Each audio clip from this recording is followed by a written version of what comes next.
Era el cumpleaños de mi hija, y llegué a su casa temprano con su pastel favorito.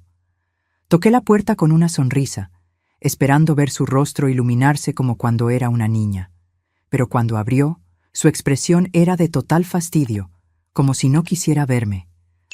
«Ah, eres tú», murmuró sin siquiera mirarme a los ojos. Pero antes de seguir, verifica si ya estás suscrito al canal y escribe en los comentarios. ¿Desde dónde estás viendo este video? Nos encanta saber hasta dónde llegan nuestras historias. Todavía recuerdo el olor del pastel de almendras con ganache de chocolate que llevé a casa de mi hija Elena esa tarde. Era su 43 cumpleaños y yo había ahorrado 3 meses de mi jubilación para comprar esa pequeña obra de arte de la repostería francesa que tanto le gustaba. 2.200 pesos que no tenía, pero que gasté con gusto para ver su sonrisa. El taxi me dejó frente a la mansión que había ayudado a financiar 5 años atrás, una casa de 3 pisos en el mejor barrio de Puerto Vallarta, con vista al mar y piscina infinita. 1.800.000 pesos de mis ahorros para el enganche, dinero que había ahorrado centavo por centavo durante 45 años como profesora universitaria, haciendo horas extras y tutorías los fines de semana. Me acomodé mi vestido turquesa, también nuevo para la ocasión, y toqué el timbre, equilibrando el pastel en una mano y sosteniendo en la otra un pequeño paquete plateado que contenía un collar de perlas que había pertenecido a mi madre. 3 generaciones de mujeres fuertes, pensé. Qué legado tan maravilloso para pasar. La puerta se abrió, pero el rostro de Elena no se iluminó como yo esperaba. Sus ojos apenas se encontraron con los míos antes de volver al celular que tenía en la mano. «Ah, eres tú», murmuró, haciéndose a un lado para que entrara. Ni un beso, ni un abrazo, como si yo fuera solo otra entrega a domicilio. «Feliz cumpleaños, mi querida», dije, tratando de mantener el entusiasmo en mi voz. «Traje tu pastel favorito y un regalito especial». Elena suspiró profundamente, como si mi presencia fuera un estorbo que se viera forzada a tolerar. «Ponlo en la mesa de la cocina. Necesito terminar esta llamada». Caminé sola hasta la cocina de mármol italiano, otro regalo mío cuando reformaron la casa, y coloqué el pastel delicadamente sobre la encimera. A través de la ventana vi a los gemelos, mis nietos de 11 años, jugando en la piscina con el instructor de natación. Ni siquiera notaron mi presencia. Me quedé allí, parada, escuchando el eco de la casa vacía, sintiéndome como una extraña invadiendo un espacio donde claramente no era bienvenida. 15 minutos después, Elena entró en la cocina. Estaba deslumbrante, como siempre, cabello perfectamente teñido, maquillaje impecable, uñas hechas. Todo esto costeado por la clínica de estética que yo le había financiado 8 años atrás. 350.000 pesos para que ella realizara su sueño de emprendedora. Un préstamo que yo había pedido usando mi apartamento como garantía y que nunca fue reembolsado. «Entonces», dijo, abriendo el refrigerador y sacando una botella de agua con gas, «¿viniste solo a dejar el pastel o te quedarás a cenar también?» La frialdad en su voz me cortó como un cuchillo. Tragué saliva, intentando controlar la decepción. «Pensé que tal vez podríamos pasar tiempo juntas en tu cumpleaños. Hace casi 2 meses que no nos vemos». Respondió, revisando de nuevo el celular. «En realidad, tengo planes para más tarde. Marcelo me va a llevar a cenar a La Marea». Solo nosotros dos. Marcelo, su tercer esposo.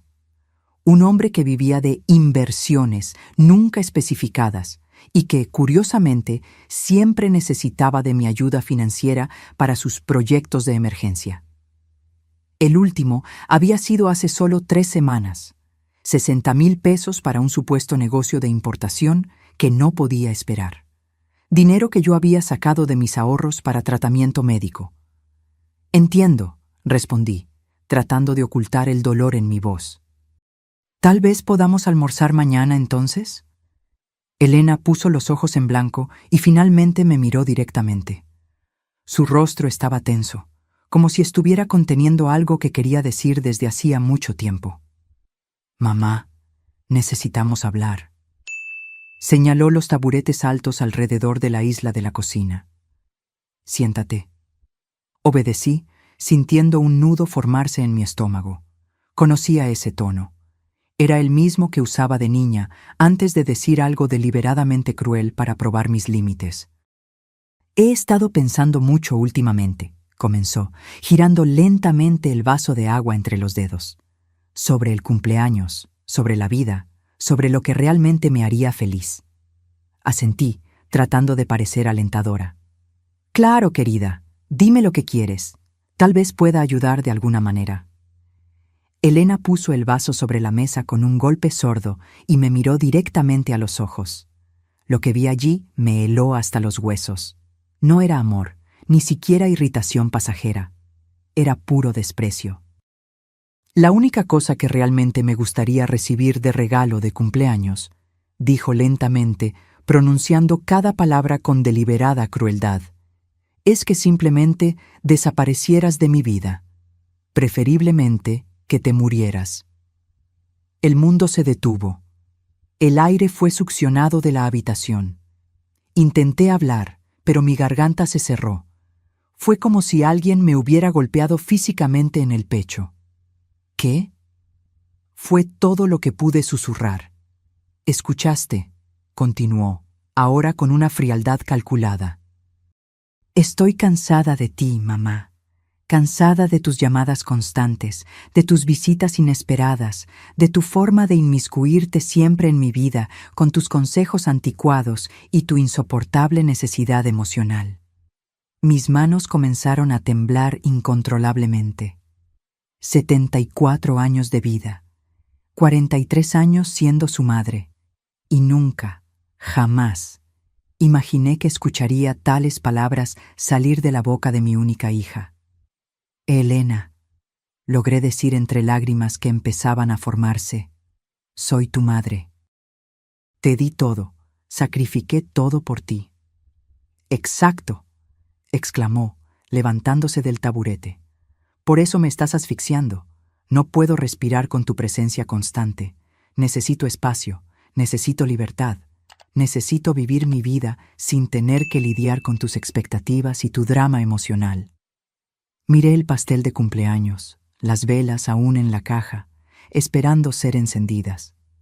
Todo lo que había imaginado para ese día, abrazos, risas, recuerdos compartidos, se desvaneció como humo. Pero Elena, intenté una vez más. Solo quiero estar cerca de ti, ser parte de tu vida. Eres todo lo que tengo. Y ese es exactamente el problema, respondió, cruzando los brazos. El hecho de que yo soy todo lo que tú tienes. Arregla tu propia vida y déjame en paz. Me levanté del taburete, mis piernas temblando tanto que temí caerme. Tomé mi bolso y el pequeño paquete con el collar de perlas. El pastel se quedaría. Tal vez los gemelos lo apreciarían, aunque su madre no pudiera. No puedo creer que me estés diciendo esto, murmuré, después de todo lo que hice por ti. ¿Todo lo que hiciste? Se rió sarcásticamente. Mamá, todo lo que hiciste fue para tu propio beneficio, para sentirte necesaria, para tener control sobre mi vida. Pero ya no soy una niña, y ya no te necesito asfixiándome. Caminé hacia la puerta, cada paso costándome años de vida. En el umbral, me di la vuelta una última vez, esperando ver algún arrepentimiento en sus ojos, algún rastro de esa niñita dulce que había criado con tanto amor. Pero solo vi impaciencia. Impaciencia para que me fuera y ella pudiera continuar con su vida, libre de la carga que aparentemente yo representaba. «Feliz cumpleaños, Elena», susurré, y salí, cerrando la puerta suavemente detrás de mí. Lo que mi hija no sabía, mientras me observaba partir esa tarde soleada, es que ella había encendido algo dentro de mí que había permanecido dormido por décadas. Una llama que no era de autodestrucción, sino de renacimiento. El taxi me dejó frente a mi pequeño apartamento en el centro de la ciudad. Un lugar modesto de 2 habitaciones que había comprado con el dinero de la venta de la casa familiar después de la muerte de mi esposo, 20 años atrás. Entré tambaleándome, dejé caer el bolso al suelo y me desplomé en el sofá desgastado. El mismo sofá donde había acunado a Elena de bebé, donde le había leído cuentos todas las noches, donde había secado sus lágrimas después de cada decepción. Las palabras de ella resonaban en mi mente como un estribillo cruel. Que te murieras. Mi propia hija había deseado mi muerte como regalo de cumpleaños. El dolor era físico, un peso abrumador en mi pecho que hacía difícil respirar. Pasé la noche en vela, recordando cada momento, cada sacrificio, cada centavo que había invertido en ella durante 4 décadas. Cuando Elena tenía 5 años y fue diagnosticada con asma severa, trabajé turnos extras en la universidad para pagar los tratamientos especializados que el seguro no cubría. Fueron 18,000 pesos en consultas y medicamentos. Dinero que obtuve vendiendo las joyas de matrimonio que mi esposo me había dado. A los 16, cuando quiso hacer un intercambio a los Estados Unidos, hipotequé este mismo apartamento para pagar los 250,000 pesos del programa. Gracias, mami, me había dicho en ese momento, abrazándome fuerte en el aeropuerto. Eres simplemente la mejor madre del mundo. Palabras que ahora parecían pertenecer a otra vida, otra persona. En la universidad, cuando Elena decidió cambiar de carrera 3 veces, de Derecho a Arquitectura, luego a Administración, pagué cada semestre sin una sola queja. En total, fueron casi 480,000 pesos. Dinero que conseguí dando clases extras los fines de semana y días festivos, sacrificando cualquier vida personal que pudiera haber tenido. Cuando se casó con su primer esposo, una ceremonia extravagante para 300 invitados en el mejor hotel de la ciudad, fui yo quien pagó por todo, 420,000 pesos. El vestido de diseñador, las flores importadas, la orquesta, el banquete gourmet. Es el día más feliz de mi vida, mamá, había dicho, radiante en su vestido de princesa. Y todo gracias a ti. El divorcio llegó 2 años después, seguido por un segundo matrimonio aún más caro, que también terminó en menos de 3 años. Y entonces, Marcelo, el esposo actual. La casa de 3 pisos, la clínica de estética, el auto de lujo que ayudé a financiar cuando el viejo se descompuso, 220,000 pesos. Las escuelas privadas bilingües para los gemelos, 48,000 pesos por trimestre.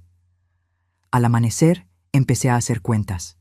Encontré una caja vieja donde guardaba todos los recibos, todos los comprobantes de transferencias, todos los contratos que había firmado a lo largo de los años.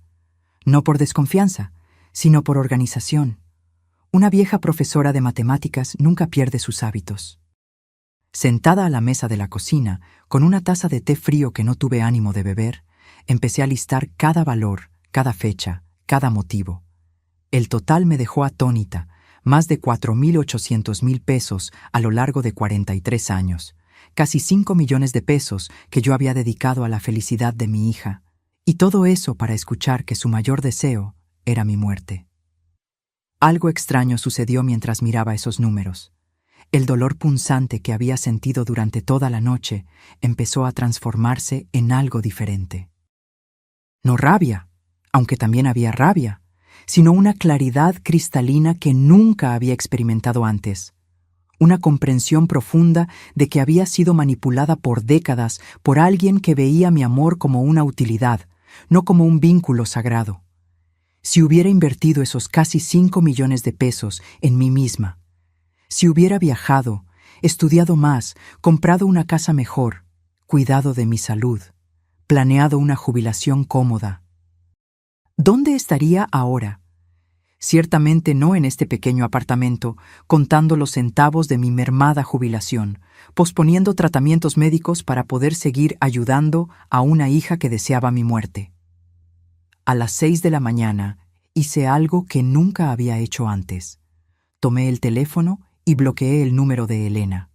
Luego, bloqueé el de Marcelo. A continuación, todos los números asociados a la familia de ella. Fue un gesto pequeño, pero simbólicamente poderoso. Mi primer acto de autopreservación en 4 décadas. Tomé un baño largo, Me puse mis mejores ropas, un conjunto de pantalón y blazer que rara vez usaba para economizar, y salí de casa con un propósito definido que no involucraba a mi hija por primera vez en años. Primera parada, el banco. El mismo banco donde Elena y yo teníamos una cuenta conjunta para emergencias, en la cual yo depositaba regularmente pequeñas sumas para cualquier imprevisto que pudiera surgir en su vida. Una cuenta que, en ese momento, tenía un saldo de 180,000 pesos. «Buenos días, doña Carmen», me saludó el gerente, señor Ortega, que me conocía desde hacía años. «¿En qué puedo ayudarla hoy?» «Quiero cerrar la cuenta conjunta número 4 Neila 526 7891», respondí con una calma que me sorprendió a mí misma. «¿Estás segura? Esa cuenta tiene un saldo considerable», advirtió, consultando la computadora. «Absolutamente segura», confirmé, firmando los formularios con mano firme. «Quiero transferir todo ese dinero a mi cuenta personal, por favor». Ver esos 180,000 pesos regresar a mi propia cuenta me dio una sensación extraña de poder, un poder que no sentía desde hacía décadas. Era solo el comienzo. Siguiente parada, la oficina de financiamiento inmobiliario. Cuando Elena y Marcelo compraron la mansión frente al mar, yo no solo di el enganche, sino que también firmé como aval del financiamiento. Eso significaba que, si ellos no podían pagar, la responsabilidad recaería sobre mí, pero también significaba que yo tenía derechos sobre esa propiedad. Doña Carmen, la oficial de préstamos, señora Ramírez, me recibió con una sonrisa. «¿Qué la trae por aquí hoy?» «Quiero revisar los términos del contrato de financiamiento donde aparezco como aval», expliqué. «Necesito entender exactamente cuáles son mis derechos y obligaciones». Mientras ella buscaba los documentos, recordé el día en que firmé esos papeles. Elena había llorado de emoción. «Gracias, mamá. Eres nuestro ángel de la guarda. Te amo tanto», había dicho, abrazándome con fuerza. Marcelo también había agradecido profusamente, asegurando que nunca atrasarían un pago. «Aquí está toda la documentación», dijo la señora Ramírez, colocando una carpeta gruesa frente a mí. «Como aval, usted es responsable de los pagos si los titulares primarios no pueden hacerlos. Pero usted también tiene el derecho de reclamar la propiedad si cree que los deudores no serán capaces de cumplir sus obligaciones». «Exacto», respondí, examinando cuidadosamente cada página. «¿Cuáles serían los siguientes pasos si decidiera ejercer mis derechos como aval?» «Usted necesitaría demostrar que hay riesgo de incumplimiento o que ya ha habido retrasos significativos», explicó. Lo que la señora Ramírez no sabía, y lo que Elena inconscientemente me había revelado la semana anterior, era que Marcelo había perdido recientemente una suma sustancial en una inversión fallida y que ellos habían atrasado el último pago de la hipoteca. Una información que ella compartió casualmente, probablemente esperando que yo ofreciera ayuda, como siempre hacía. «Perfecto», murmuré, recogiendo copias de todos los documentos importantes. «¿Y si quisiera iniciar ese proceso?» La señora Ramírez me miró con curiosidad, pero mantuvo el profesionalismo. «Puedo agendar una reunión con nuestro departamento legal, si lo desea. Por favor, hágalo». Cuando salí de la oficina, sentí una ligereza extraña, como si estuviera flotando sobre las calientes aceras de la ciudad. Durante 43 años, había vivido para Elena. Había sacrificado mis propios sueños, mi dinero, mi tiempo, mi salud, todo para darle a ella la vida que siempre quiso. ¿Y el resultado? Ella deseaba mi muerte como regalo de cumpleaños. Mi siguiente parada fue un lugar que no visitaba desde hacía años, la agencia de viajes Horizontes Nuevos, especializada en nuevos comienzos para la tercera edad. Había guardado un folleto de ellos por años, soñando secretamente con posibilidades que siempre parecían fuera de mi alcance. «Buenas tardes», me saludó una joven asesora llamada Lucía. «¿Cómo puedo ayudarla?» «Vi su programa sobre jubilados en el extranjero», respondí, sentándome cómodamente en la silla frente a su escritorio. Me gustaría información completa sobre cómo una mujer de 74 años puede comenzar una nueva vida en España. Los días siguientes fueron una montaña rusa de emociones y preparativos secretos. Cada mañana me despertaba con una mezcla de dolor, determinación y algo que no sentía desde hacía mucho tiempo: esperanza. Era como si hubiera despertado de un largo trance donde vivía solo para satisfacer los caprichos de mi hija. Y ahora, finalmente, estaba viviendo para mí misma. El martes, mi teléfono sonó insistentemente. Era Elena. Ignoré la llamada. Me llamó 5 veces más, dejando mensajes cada vez más irritados. «Mamá, necesito hablar contigo». «Mamá, ¿estás bien? ¿Por qué no contestas?» «Mamá, los gemelos tienen una presentación en la escuela el jueves y necesitamos que te quedes con ellos después». «Mamá, estoy empezando a preocuparme». La ironía no se me escapó. La misma mujer que había deseado mi muerte como regalo de cumpleaños estaba ahora preocupada porque yo no contestaba sus llamadas, no porque me echara de menos o se preocupara por mi bienestar, sino porque me necesitaba para algo. El miércoles recibí la visita de mi vecina y amiga de toda la vida, Dolores, una mujer de 70 años que había presenciado silenciosamente todos mis sacrificios por Elena a lo largo de las décadas. «Carmen», dijo, sentada en mi sala con una taza de café, «te ves diferente. ¿Pasó algo?» Le conté todo. Cada palabra dolorosa del cumpleaños de Elena, cada detalle de los planes que estaba haciendo. Dolores escuchó en silencio, sus ojos se llenando gradualmente de lágrimas. «Dios mío, Carmen», murmuró cuando terminé. «No puedo creer que Elena te dijera algo tan cruel después de todo lo que hiciste por ella». «La parte más dolorosa es que lo dijo como si fuera la cosa más natural del mundo», expliqué. «Como si yo fuera solo un estorbo en su vida que necesitaba ser eliminado». «¿Y de verdad te vas a España?» «Sí», respondí firmemente. «Ya compré el boleto. Me voy la próxima semana». Dolores sostuvo mis manos con gentileza. «Sabes que tienes todo mi apoyo, ¿verdad? Lo que Elena hizo es imperdonable».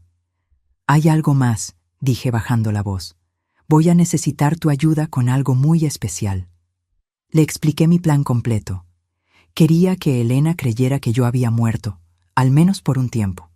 Dolores sería mi cómplice, la persona que encontraría mi apartamento vacío y la carta de despedida que dejaría. «Es brillante», murmuró Dolores con una sonrisa cómplice. «Esa niña ingrata finalmente va a entender lo que significa perderte». «¿Me ayudarás?» «Claro que sí. De hecho, creo que es exactamente lo que Elena necesita para reaccionar». Esa noche trabajé en la carta más importante de mi vida, la carta que lo cambiaría todo para siempre. Escribí y reescribí cada palabra, asegurándome de que transmitiera exactamente lo que quería decir. «Mi querida Elena», comencé. «Me pediste como regalo de cumpleaños que desapareciera de tu vida, y he decidido conceder tu deseo. Cuando leas esta carta, ya estaré lejos de aquí, comenzando la vida que debí haber vivido hace décadas, en lugar de sacrificarlo todo por ti». Continué escribiendo por horas, documentando cada centavo que había gastado en ella, cada sacrificio que había hecho, cada oportunidad que había perdido por estar siempre disponible para sus necesidades. Pero no era una carta amarga, era educativa. Quería que ella entendiera exactamente lo que había perdido. «Junto con esta carta encontrarás todos los documentos legales que firmé esta semana», continué. «El cambio del testamento, la cancelación de tu plan de seguro médico complementario que yo pagaba, la notificación de que, como aval de tu hipoteca, he decidido ejercer mis derechos debido a su reciente inestabilidad financiera y el cierre de todos los beneficios que recibías de mí». Era una carta de 18 páginas que detallaba meticulosamente todo lo que cambiaría en su vida ahora que yo había desaparecido, exactamente como ella quería. «Tu vida será mucho más fácil sin mí», concluí, «pero también será mucho más cara. Espero que valga la pena». El jueves, mientras guardaba mis pertenencias más importantes en 2 maletas, recibí otra llamada de Elena. De nuevo, no contesté. Me llamó 4 veces más, dejando mensajes cada vez más desesperados. En la última, su voz sonaba genuinamente angustiada. «Mamá, por favor, llámame. Algo pasó. Necesito tu ayuda. El banco nos llamó para una reunión de emergencia mañana sobre la hipoteca. Por favor, llámame tan pronto como escuches este mensaje». Así que era eso. El banco ya se había puesto en contacto con ella sobre mi solicitud de revisión del contrato. La realidad comenzaba a imponerse. El viernes, Marcelo apareció en mi puerta. Parecía exhausto y desesperado, con profundas ojeras y la barba sin afeitar, una imagen muy diferente del hombre siempre elegante y confiado que conocía. «Carmen», dijo con voz suplicante. «Elena me contó lo que pasó entre ustedes dos. Sé que lo que dijo fue terrible, incluso imperdonable, pero por favor, no le hagas esto a nuestra familia». «¿Hacer qué?», pregunté, fingiendo inocencia. «El banco nos dijo que estás iniciando un proceso para quedarte con la casa debido a retrasos en la hipoteca. Por favor, Carmen, fue solo un mes. Tuve algunos problemas con inversiones, pero lo voy a resolver todo, te lo prometo». Era fascinante. Cuando Elena quería deshacerse de mí, yo era un estorbo. Pero cuando se dieron cuenta de que yo controlaba las riendas financieras que mantenían su lujoso estilo de vida, de repente yo era importante de nuevo. «Marcelo», dije con calma, «tu esposa fue muy clara conmigo. Mi presencia en su vida es una carga que ella ya no quiere soportar. Solo estoy respetando sus deseos». «Pero Carmen, ¿sabes cómo es Elena cuando está enojada? No quiso decir eso». «¿No lo quiso decir?», porque sonó bastante convincente cuando deseó mi muerte como regalo de cumpleaños. Marcelo bajó la cabeza. Sabía que no tenía argumento para defender lo indefendible. «Por favor», insistió, «dame una oportunidad de arreglar esto. Hablaré con Elena. Haré que entienda lo equivocada que está». «Es demasiado tarde», respondí, cerrando lentamente la puerta. «Dales un beso a mis nietos por mí». El sábado fue mi último día en esa ciudad donde había pasado toda mi vida. Caminé por los lugares que habían sido importantes para mí: la universidad donde di clases por 38 años, el parque donde llevaba a Elena de niña, la iglesia donde me casé con su padre. Fue mi despedida silenciosa de una vida que había vivido completamente para los demás. El domingo comenzaría una vida que, finalmente, viviría para mí misma. En la mañana del domingo, Dolores tocó a mi puerta como habíamos acordado. Trajo café fresco y una sonrisa cómplice que me llenó de energía. «¿Lista para tu gran escape?», preguntó, guiñándome un ojo. «Más que lista», respondí, llevando mis 2 maletas a la puerta. «¿Tienes las llaves de repuesto de mi apartamento?». «Aquí están», dijo ella, mostrando el conjunto de llaves que le había dado la noche anterior. «Y también tengo la carta para Elena y todos los documentos que vas a dejar». Habíamos planeado todo meticulosamente. Dolores esperaría hasta el martes para ir al apartamento de Elena y entregarle los documentos, fingiendo que había encontrado mi apartamento vacío y se había preocupado por mi desaparición. «Recuerda», le indiqué mientras esperábamos el taxi, «tienes que parecer genuinamente preocupada. Dile que no contesté el teléfono por 2 días, que tocó a mi puerta y no respondí, y que cuando usó las llaves de emergencia encontró el apartamento vacío y la carta». «No te preocupes, Carmen. Fui profesora de teatro aficionado por 20 años. Será la actuación de mi vida», aseguró Dolores con una sonrisa traviesa. El taxi llegó puntualmente a las 6 de la mañana. Mientras el conductor cargaba mis maletas, di una última mirada a mi apartamento. Había vivido allí por 15 años, pero extrañamente no sentía nostalgia. Era como si finalmente me estuviera liberando de una prisión que yo misma había construido. «¿Al aeropuerto?», preguntó el taxista. «Al aeropuerto», confirmé, y sentí como si esas 2 palabras marcaran el inicio de mi nueva existencia. El viaje en avión a Barcelona fue largo, pero tranquilo. Por primera vez en décadas, Nadie sabía dónde estaba. Nadie podía llamarme para pedir favores, dinero o tiempo. Era una sensación embriagadora de libertad que no experimentaba desde antes de convertirme en madre. Durante el vuelo de casi 12 horas, escribí en mi diario todo lo que había sucedido en la última semana. Cada detalle, cada emoción, cada decisión que me había traído a ese momento suspendido en el cielo, entre mi pasado de abnegación y mi futuro de autodescubrimiento. Esta es la primera vez en 43 años, escribí, que hago algo completamente para mí misma, sin calcular cómo eso beneficiará a Elena. Es aterrador y liberador al mismo tiempo. Llegué a Barcelona en la mañana del lunes, hora local. Un representante de la agencia de viajes me estaba esperando en el aeropuerto con un cartel con mi nombre.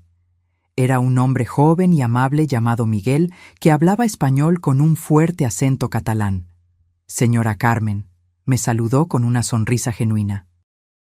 Bienvenida a España. Espero que esté lista para una nueva aventura. Más que lista, respondí, y por primera vez en semanas mi sonrisa era completamente auténtica. Miguel me llevó a un pequeño pero encantador apartamento amueblado en el barrio gótico, que la agencia había alquilado por un mes mientras yo decidía si quería quedarme permanentemente. Era un tercer piso en un edificio centenario, con ventanas que daban a una plaza arbolada y balcones floridos en los edificios vecinos. Aquí tiene toda la información sobre la ciudad, dijo Miguel, entregándome una carpeta gruesa. Restaurantes recomendados, actividades culturales, grupos sociales para expatriados, clases de catalán, contactos médicos en caso de que lo necesite. También agendé una reunión con un asesor financiero para el miércoles, para ayudarla con el papeleo si decide quedarse permanentemente. Esa tarde, después de un corto descanso, hice algo que no hacía en años. Salí a pasear sin un destino definido. Sin horarios, sin compromisos, sin nadie esperando que yo resolviera sus problemas. Caminé por las calles estrechas y sinuosas del barrio gótico, maravillada con la arquitectura medieval, los pequeños cafés en las esquinas, las tiendas de artesanía. Me senté en una plaza y pedí un café con leche y una porción de churros. Comí lentamente, saboreando cada bocado, observando a las palomas, a los turistas, a los lugareños. Una sensación extraña comenzó a formarse en mi pecho. No era tristeza, no era culpa, era paz. Mientras caminaba de regreso al apartamento al final de la tarde, calculé mentalmente cuánto dinero había gastado en Elena solo en los últimos 5 años. Entre el enganche de la casa, los pagos de la clínica de estética, el auto, las escuelas de los gemelos, las emergencias constantes, había sido por lo menos 2,3 millones de pesos. Dinero que yo podría haber usado para viajar por el mundo, para vivir cómodamente, para realizar los sueños que había pospuesto por décadas. En cambio, se lo di todo a una hija que consideraba mi amor una carga y mi presencia un estorbo. A las 8 de la noche, hora de Barcelona, calculé que serían las 2 de la tarde en Puerto Vallarta. Dolores se estaría preparando para ir al apartamento de Elena para entregar la carta que lo cambiaría todo. Me senté en el pequeño balcón de mi apartamento temporal, bebiendo una copa de vino tinto español, y esperé. Sabía que en unas horas mi teléfono comenzaría a sonar desesperadamente. Elena finalmente entendería lo que significaba realmente perderme. A la medianoche, mi teléfono comenzó a vibrar insistentemente. Era Elena. Dejé que sonara hasta que se detuvo. Inmediatamente sonó de nuevo, y de nuevo, y de nuevo. En el quinto intento, contesté. «¡Mamá!», gritó, su voz ahogada por el llanto. «¿Dónde estás? Dolores apareció en casa con una carta tuya. Dijo que desapareciste. ¿Qué está pasando? ¿Qué locura es esta?» «Hola, Elena», respondí con calma, observando las luces de la ciudad antigua mientras hablaba. «¿Ya leíste la carta?» «Sí, la leí. ¿Te volviste loca? ¿Cómo pudiste hacernos esto? ¿Dónde estás?» «Estoy exactamente donde necesito estar, lejos de ti, como deseaste. Pero yo no quería eso. Yo no quería que de verdad te fueras. Solo estaba enojada, frustrada. Ahí estaba. La táctica típica de Elena, minimizar el daño que había causado, hacerme sentir culpable por reaccionar a su crueldad. ¿No lo quisiste decir cuando me dijiste que tu mayor deseo de cumpleaños era que me muriera? Pregunté, porque sonaste bastante convincente. Yo solo estaba estresada. Marcelo perdió dinero en una inversión. Los niños están dando problemas en la escuela. La clínica no está yendo bien. No debí haberme desquitado contigo. Tienes razón, no debiste. Pero ya está hecho, y las palabras no pueden ser desdichas. Pero mamá, por favor, vuelve. Te necesitamos, te necesito. Qué interesante era esto. Ahora me necesitaba. Ahora que había leído la carta detallando todos los beneficios financieros que había perdido. Ahora que sabía que podría perder la casa. Ahora que entendía que tendría que pagar por su propio seguro médico complementario y encontrar quién cuidara de los gemelos cuando quisiera salir. ¿Me necesitas a mí o a mi dinero?, pregunté directamente. Hubo un largo silencio al otro lado de la línea. Te necesito a ti, murmuró finalmente, pero su voz no sonaba convincente.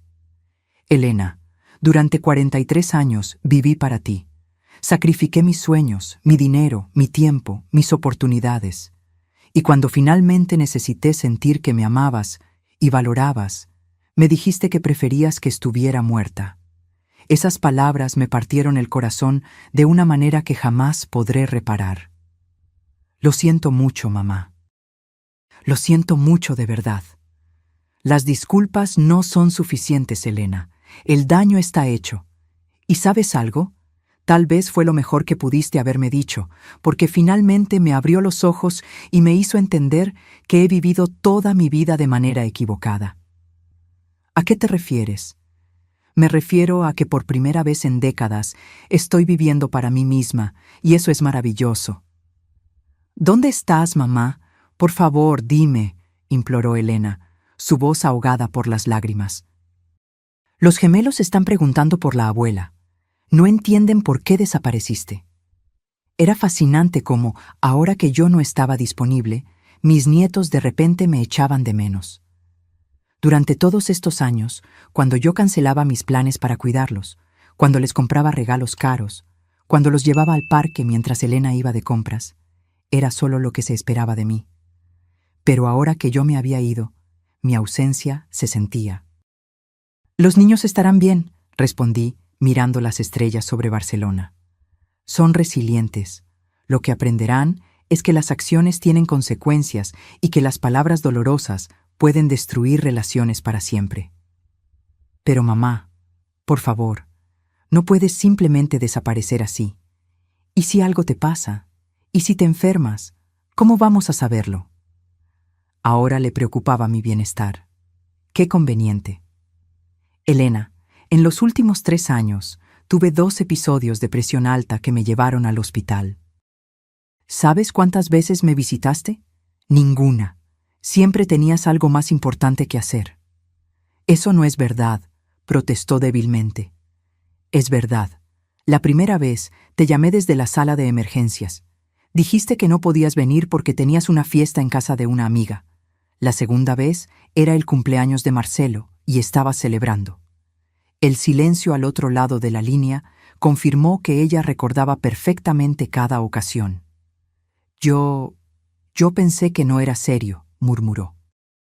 Claro, porque mi salud nunca fue una prioridad para ti, pero mis cheques sí lo eran.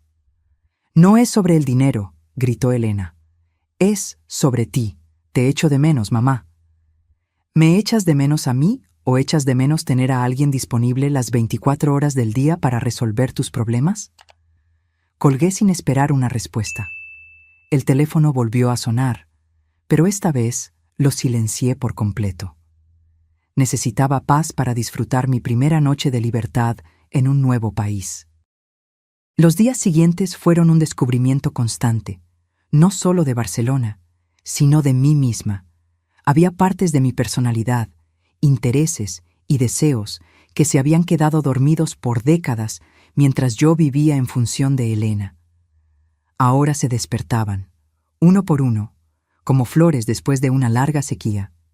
Descubrí que me encantaba la arquitectura gótica y podía pasar horas admirando los detalles de la Catedral de Barcelona. Me di cuenta de que tenía un talento natural para los idiomas y que el catalán, con sus similitudes al español, no era tan difícil como imaginaba.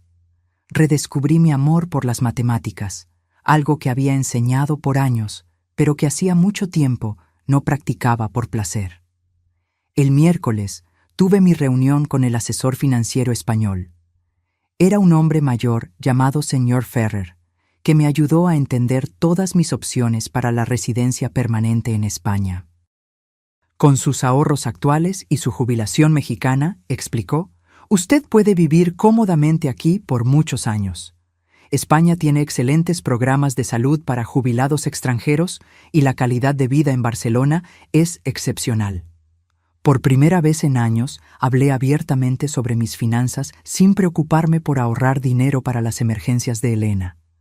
Era liberador calcular mis gastos basados únicamente en mis propias necesidades y deseos. Usted también puede invertir parte de sus ahorros aquí en España, continuó el señor Ferrer. Los rendimientos son estables y seguros. En 5 años podría aumentar significativamente su patrimonio si invierte con sabiduría. Aumentar mi patrimonio. ¿Cuántas veces tuve esa oportunidad? Pero siempre preferí gastar el dinero en los caprichos de mi hija. ¿Hay algo más que deba saber?, pregunté. Tenemos muchos clientes en situaciones similares a la suya, añadió el asesor con una sonrisa comprensiva. Personas mayores que vinieron a España buscando un nuevo comienzo después de relaciones familiares complicadas. Usted no está sola en esta experiencia. Esa información me confortó profundamente. No era la única madre que había sido manipulada y desechada por hijos ingratos. Había toda una comunidad de personas que habían elegido su propia felicidad en lugar de las demandas tóxicas de sus familias. El viernes me uní a un grupo de caminata para expatriados seniors. Había 12 personas, todas entre 65 y 80 años, todas buscando aventura y nuevas experiencias. Durante el paseo por las colinas que rodean Barcelona, comencé una conversación con una mujer llamada Luisa, una italiana de 76 años que había llegado a España 3 años antes. ¿Qué la trajo por aquí?, me preguntó mientras admirábamos la vista panorámica de la ciudad. Una hija que me dijo que su mayor deseo de cumpleaños era que me muriera. Respondí sin filtros. Ya no tenía energía para suavizar la realidad. Luisa me miró con los ojos muy abiertos. ¿Es en serio? Completamente.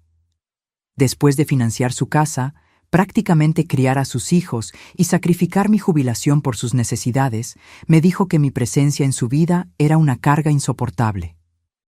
Dios mío, murmuró Luisa. ¿Y qué hiciste? ¿Qué?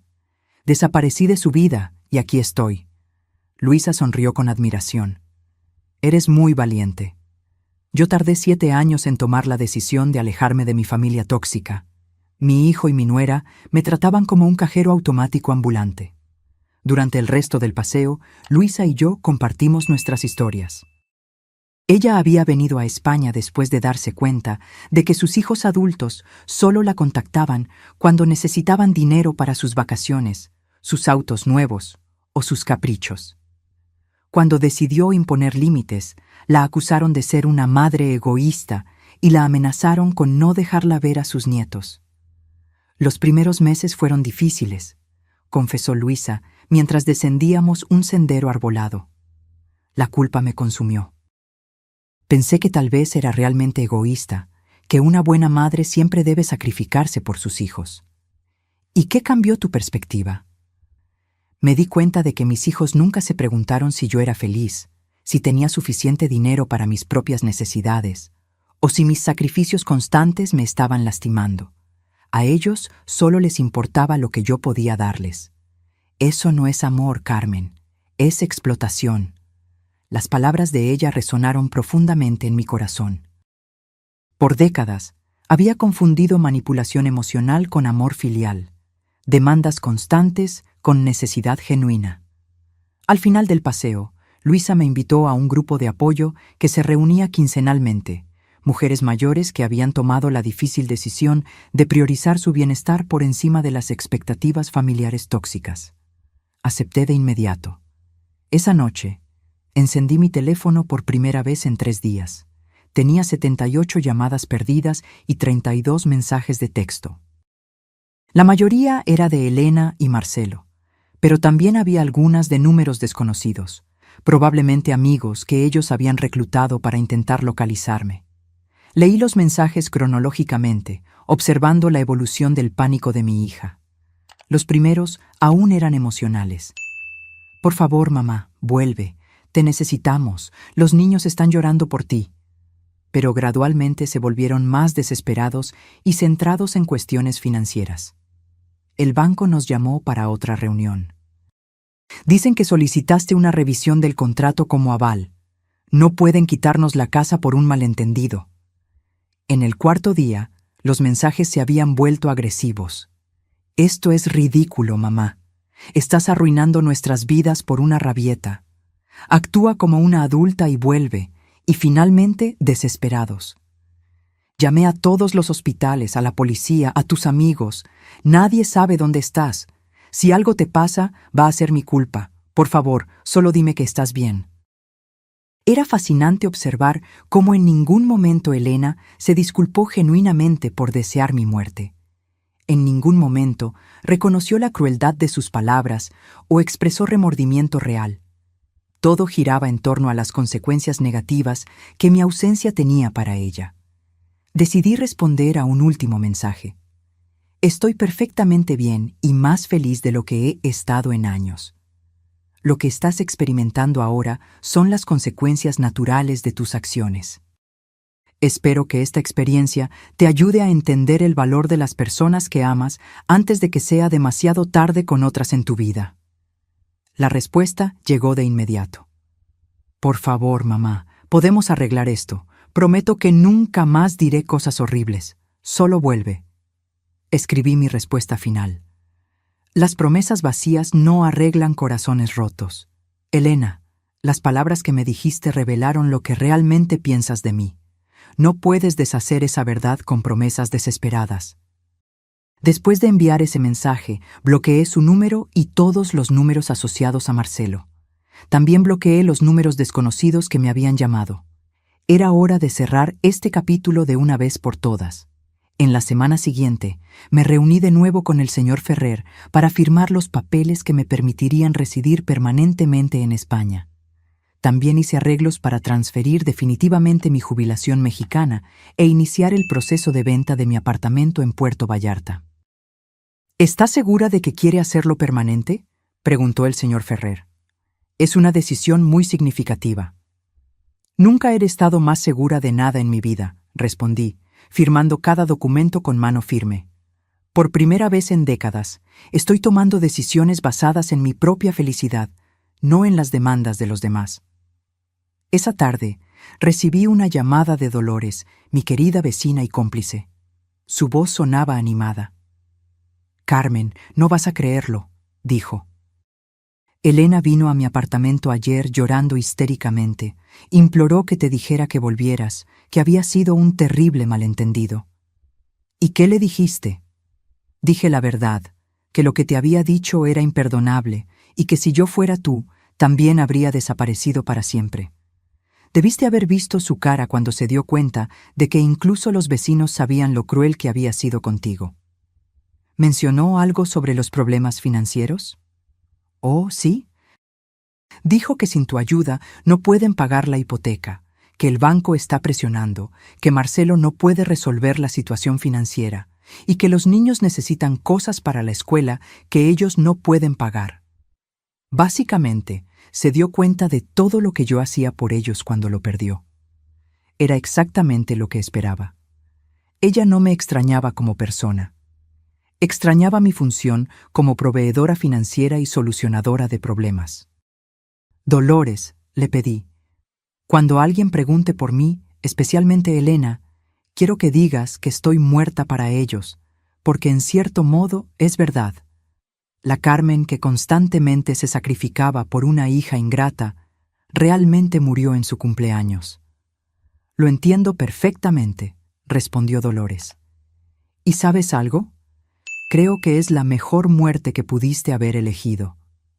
3 semanas después de mi llegada a España, mi nueva vida había tomado forma de maneras que nunca imaginé. Me inscribí en clases de catalán 3 veces por semana. Comencé un curso de acuarela los martes y jueves, descubriendo un talento artístico que ni siquiera sabía que poseía. Me uní a un club de lectura para expatriados que se reunía los domingos. Por primera vez en décadas, mi agenda estaba repleta de actividades que yo había elegido. Actividades que me proporcionaban placer y crecimiento personal, no obligaciones impuestas por las necesidades de los demás. Pero la transformación más sorprendente era financiera. Sin las constantes demandas de Elena, mis ahorros no solo se mantenían estables, estaban creciendo. Las inversiones que había hecho con el señor Ferrer ya mostraban rendimientos positivos y por primera vez podía planear mi futuro financiero basado únicamente en mis propias necesidades.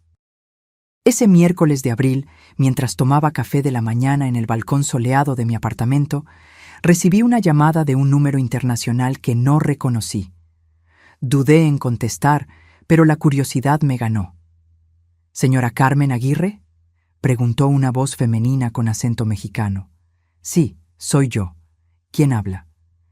Mi nombre es Raquel Mendoza. Soy trabajadora social del Departamento de Servicios Familiares en Puerto Vallarta. La llamo porque recibimos una denuncia sobre su bienestar. Mi sangre se heló. ¿Una denuncia? ¿De qué tipo? Su hija, Elena Aguirre, hizo una denuncia alegando que usted podría estar sufriendo de demencia o deterioro cognitivo y que ha tomado decisiones financieras y de vida que la ponen en riesgo. Según ella, usted desapareció de repente y está viviendo en condiciones precarias en el extranjero, posiblemente bajo la influencia de terceros. No podía creer lo que estaba escuchando. Elena había llegado al extremo de involucrar a los servicios sociales, inventando una enfermedad mental para invalidar mis decisiones y forzar mi regreso. Señorita Mendoza, respondí con voz firme, no sufro de demencia ni deterioro cognitivo. Estoy viviendo en España por mi propia elección, en un apartamento cómodo, con excelentes cuidados médicos y en perfecta salud mental.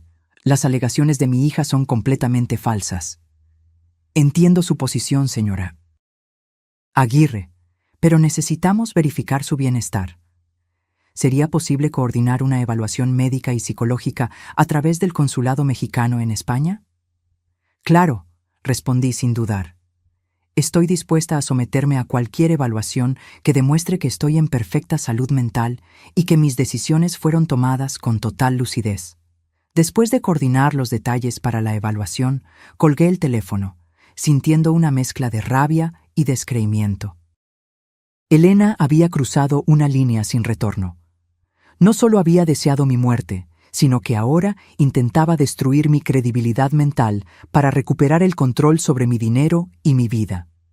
Inmediatamente llamé a mi abogado en México, señor Vargas, que me había ayudado con todos los trámites legales antes de mi partida. Carmen me saludó con preocupación. Me alegro de escuchar su voz.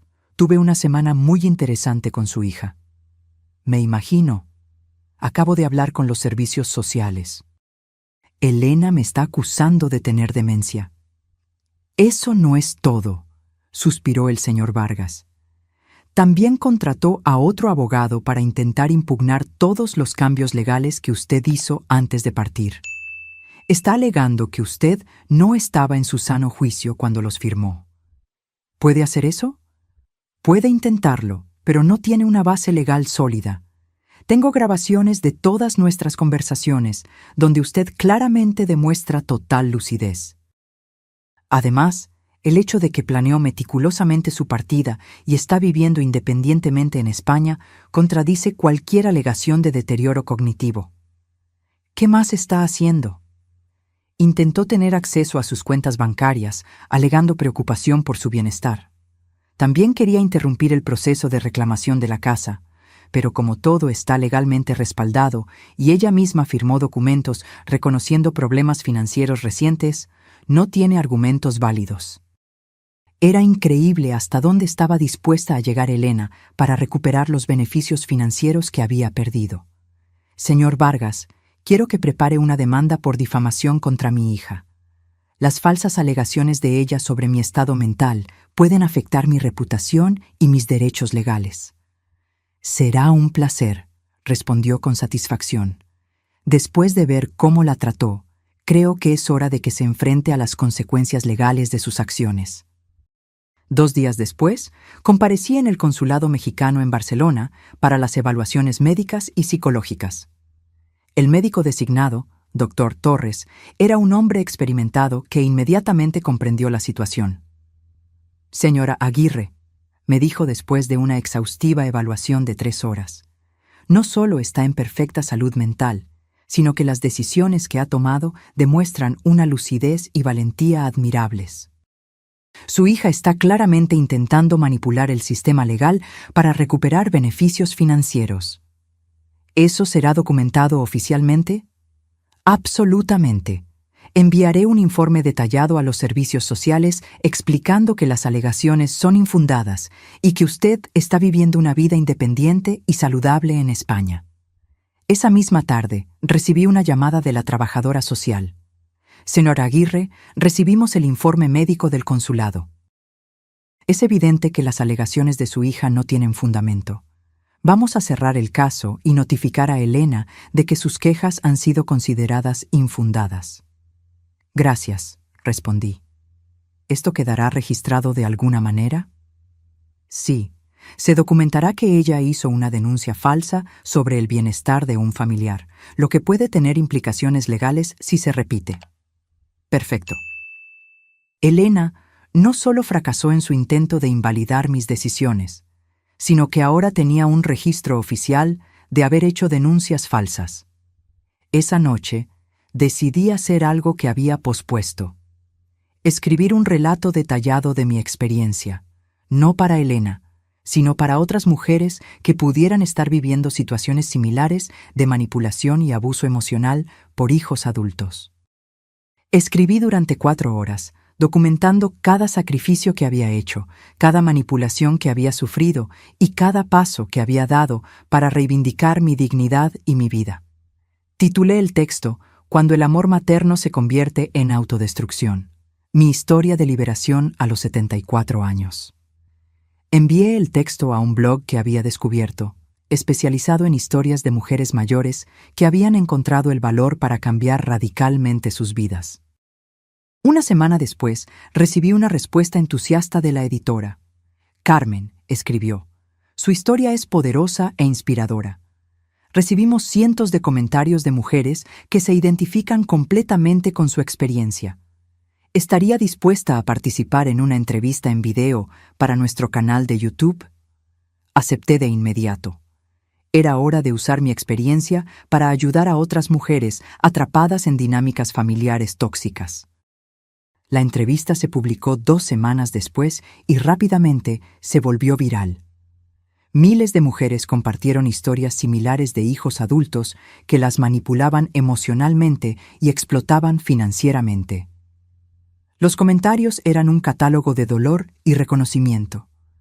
Mi hijo de 37 años vive en mi casa, no paga alquiler y me insulta cuando le pido que busque empleo, escribió una mujer. Mi hija solo me llama cuando necesita dinero para las vacaciones, pero nunca tiene tiempo para visitarme cuando estoy enferma, compartió otra. Pensé que era la única madre que se sentía usada por sus propios hijos, confesó una tercera. Pero lo más impactante vino una semana después de la publicación de la entrevista. Recibí un correo electrónico de una dirección que inmediatamente reconocí. Era de Marcelo, mi yerno. Carmen, escribió. Vi tu entrevista en YouTube. Necesito que sepas que estoy completamente de acuerdo contigo. Lo que Elena dijo fue imperdonable, y la forma en que te trató por años es inaceptable. Fui testigo de cómo te manipula y te usa, pero nunca tuve el valor de confrontarla porque éramos tan dependientes de tu ayuda financiera. Continuó, Quiero que sepas que los gemelos te extrañan mucho y no entienden por qué ya no vienes a verlos. Elena les dijo que estás enferma y no puedes visitarlos, pero creo que merecen saber la verdad cuando sean mayores. El correo electrónico terminaba. Sé que probablemente es demasiado tarde para disculpas, pero quería que supieras que al menos una persona en esta familia reconoce cuánto te sacrificaste por nosotros.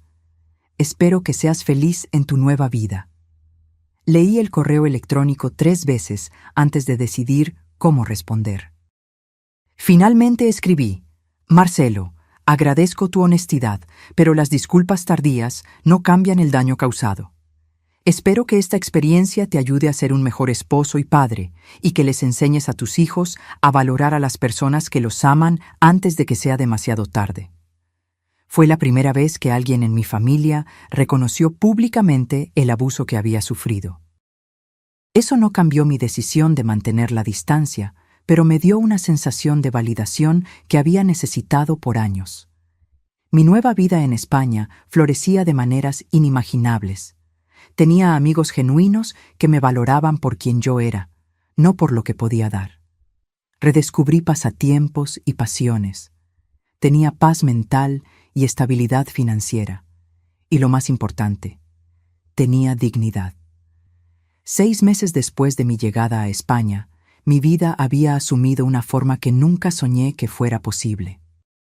Era una mañana soleada de primavera cuando recibí una llamada que lo cambiaría todo una vez más. Era Dolores, mi querida vecina y cómplice en México. «Carmen», dijo con voz animada, «tienes que escuchar esto. Elena perdió la casa». Mi corazón se detuvo por un segundo. A pesar de todo, una parte de mí todavía se preocupaba por el bienestar de mis nietos. «¿Qué pasó exactamente?», pregunté. «El banco ejecutó la hipoteca la semana pasada. Marcelo no pudo recuperar el dinero que perdió. Se atrasaron en 3 pagos más, y como tú eres la aval y ejerciste tus derechos legales, el banco procedió con la ejecución. Elena vino a mí ayer llorando desesperadamente». «¿Y los niños?». «Están bien. Se mudaron a un apartamento pequeño al otro lado de la ciudad. Marcelo finalmente consiguió un trabajo estable en una empresa de turismo, ganando mucho menos que antes, pero al menos es algo seguro. Elena también tuvo que volver a trabajar en la clínica, no como propietaria, sino como empleada. Era extraña la mezcla de sentimientos que experimenté. No sentía alegría por su sufrimiento, sino una profunda satisfacción de justicia. Por primera vez en sus vidas, Elena y Marcelo estaban viviendo con las consecuencias reales de sus decisiones, sin tener a alguien para rescatarlos. «Hay algo más», continuó Dolores. «Elena me preguntó si yo sabía cómo contactarte. Dijo que quiere disculparse genuinamente, que finalmente entiende todo lo que perdió cuando te perdió a ti». «¿Y qué le dijiste?». «Dije que algunas heridas son demasiado profundas para sanar y que algunas palabras nunca pueden ser desdichas. También dije que tú estás floreciendo en tu nueva vida y que probablemente es mejor para las dos que ella no intente contactarte». Dolores tenía razón. A lo largo de estos 6 meses, yo había construido una paz interior que no quería arriesgar por promesas vacías de una hija que repetidamente demostró que solo me valoraba cuando me necesitaba. Esa tarde recibí una llamada inesperada del señor Vargas. «Carmen, tengo noticias interesantes», dijo. «La casa de Elena fue vendida por el banco y como usted era la aval, tiene derecho a recuperar su inversión inicial de 1.8 millones de pesos más los intereses acumulados». «¿Cuánto es eso en total?». 2.1 millones de pesos. El banco ya aprobó la transferencia. El dinero estará en su cuenta española la próxima semana. Era increíble. No solo había recuperado mi inversión original, sino que gané un adicional de 300,000 pesos. Dinero que se habría perdido para siempre si yo hubiera continuado siendo la madre eternamente sacrificada. «También hay otra cosa», continuó el señor Vargas. «Su apartamento en Puerto Vallarta finalmente fue vendido. Después de comisiones y gastos, el valor neto es de 820,000 pesos. En total, yo estaba recibiendo casi 3 millones de pesos en activos que había dado por perdidos. Con mis ahorros existentes y las inversiones que había hecho en España, mi patrimonio neto ahora excedía los 5 millones de pesos. A los 74 años, yo era más rica de lo que jamás había sido en toda mi vida. Esa noche, celebré en mi restaurante favorito en la Plaza Real. Pedí el mejor cava español y brindé por la mujer valiente que tuvo el coraje de comenzar de nuevo cuando todo parecía perdido. Mientras cenaba, reflexioné sobre todo el viaje. Había iniciado este viaje como una madre rota y humillada, devastada por las palabras crueles de una hija ingrata. Pero ahora era una mujer independiente, financieramente estable, rodeada de amigos genuinos y viviendo la vida que siempre soñé. Al día siguiente, decidí hacer algo que venía considerando desde hacía semanas: escribir un libro completo sobre mi experiencia. No solo mi historia, sino una guía práctica para mujeres mayores atrapadas en relaciones familiares tóxicas. Contacté a una editorial española que se especializaba en libros de autoayuda y crecimiento personal. La editora, una mujer llamada Montserrat, se interesó de inmediato. «Carmen», me dijo durante nuestra reunión, «su historia toca un tema que afecta a millones de mujeres, pero que rara vez se discute abiertamente. El abuso emocional por hijos adultos es un problema epidémico que necesita ser expuesto». Pasé los siguientes 3 meses escribiendo Cuando el amor lastima, liberándose del abuso emocional familiar después de los 70. El libro documentó no solo mi experiencia personal, sino también estrategias prácticas para reconocer la manipulación, establecer límites saludables y encontrar el coraje de priorizar el propio bienestar. El libro se publicó 8 meses después y se convirtió en un bestseller en varios países de Europa y América Latina. Las cartas que recibí de lectoras eran extraordinarias. Mujeres de todo el mundo me escribieron, contando cómo mi historia les había dado el valor para hacer cambios radicales en sus propias vidas. Leí tu libro y finalmente entendí que no soy una mala madre por negarme a seguir financiando la irresponsabilidad de mi hijo de 42 años, escribió Marta de Chile. Tu historia me ayudó a entender que el amor verdadero no exige autodestrucción, compartió Teresa de Portugal. Después de leer tu libro, vendí mi casa grande y me mudé a un pequeño apartamento que puedo pagar sin depender de la ayuda de mis hijos.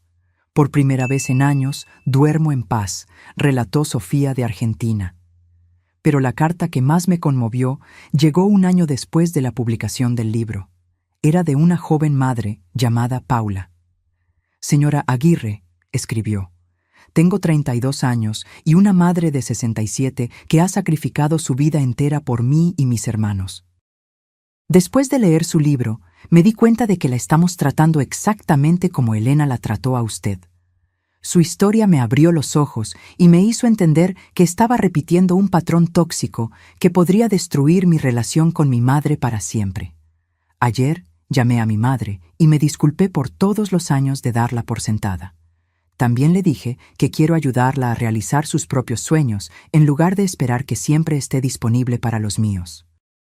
Gracias por ayudarme a entender esto antes de que fuera demasiado tarde.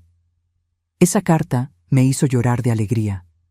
Mi dolor había servido para evitar que otras familias pasaran por la misma destrucción. 2 años después de mi llegada a España, recibí una carta física en mi buzón. La caligrafía en el sobre era familiar, pero no pude identificarla de inmediato. Cuando la abrí, mi corazón se aceleró. Era de mis nietos, ahora de 13 años. Querida abuela Carmen, escribieron con caligrafía de adolescentes. Papá nos contó la verdad sobre por qué te fuiste. Dijo que mamá te dijo cosas muy crueles y por eso decidiste comenzar una nueva vida lejos de nosotros. Queremos que sepas que te extrañamos mucho y que entendemos por qué te fuiste. También queremos que sepas que estamos orgullosos de ti por ser tan valiente. Cuando seamos mayores, nos gustaría visitarte en España, si quieres recibirnos. La carta incluía dibujos que habían hecho de mí viviendo feliz en las calles de Barcelona. Lloré por 1 hora después de leer esa carta, no por tristeza, sino por la comprensión de que mi decisión de preservar mi dignidad había sido la correcta, incluso si eso significaba alejarme de personas que amaba. Decidí responderles. Mis queridos nietos, escribí, sus palabras son el regalo más hermoso que he recibido en años. Los amo profundamente y siempre los amaré, sin importar la distancia. Cuando sean mayores y puedan tomar sus propias decisiones, las puertas de mi corazón y de mi casa siempre estarán abiertas para ustedes. Hasta entonces, quiero que sepan que la abuela está viviendo una vida plena y feliz, rodeada de belleza y paz. Guarden ese amor que sienten por mí, pero también aprendan de esta experiencia. Las palabras tienen el poder de construir o destruir, y las relaciones se basan en el respeto mutuo, no en el sacrificio unilateral. Los amo con todo mi corazón. Hoy, 3 años después de ese terrible cumpleaños que cambió mi vida para siempre, estoy sentada en el balcón de mi nuevo apartamento en Barcelona, que compré con mi propio dinero, contemplando el mar Mediterráneo mientras escribo las últimas líneas de mi historia. Tengo 77 años, un patrimonio de más de 6 millones de pesos, un libro bestseller traducido a 8 idiomas, amigos queridos de todo el mundo, y una paz interior que jamás pensé que volvería a experimentar. Elena me pidió como regalo de cumpleaños que desapareciera de su vida. Le concedí ese deseo de la manera más extraordinaria posible. Lo que ella nunca calculó fue que, al perderme, no solo perdió a una madre que la amaba incondicionalmente, sino también a la persona que mantenía su mundo financiero estable por décadas. La semana pasada recibí un correo electrónico de Elena, el primer contacto directo después de 3 años. Mamá, escribió, leí tu libro. Nunca imaginé cuánto te lastimé, cuánto te sacrificaste por mí, cuánto te di por sentada durante toda mi vida. No estoy pidiendo que vuelvas o que me perdones. Solo quiero que sepas que finalmente entendí lo que intentaste enseñarme, aunque de la manera más difícil. Espero que seas feliz en tu nueva vida, porque te mereces toda la felicidad del mundo. No respondí al correo electrónico. Algunos puentes, una vez quemados, no pueden ser reconstruidos. Pero guardé sus palabras en el corazón, no como una victoria, sino como confirmación de que todo dolor puede, eventualmente, transformarse en sabiduría. Mi desaparición fue mi regalo para ella. Mi nueva vida fue mi regalo para mí. Y valió cada lágrima, cada sacrificio, cada momento de dolor que me trajo hasta aquí. Porque a veces la única manera de salvarse es tener el valor de perderse por completo para renacer como la persona que siempre se estuvo destinada a ser. Ahora, si te gustó esta historia, haz clic en este próximo video que está apareciendo en la pantalla, porque en él hay una historia de traición y giro como nunca antes habías visto.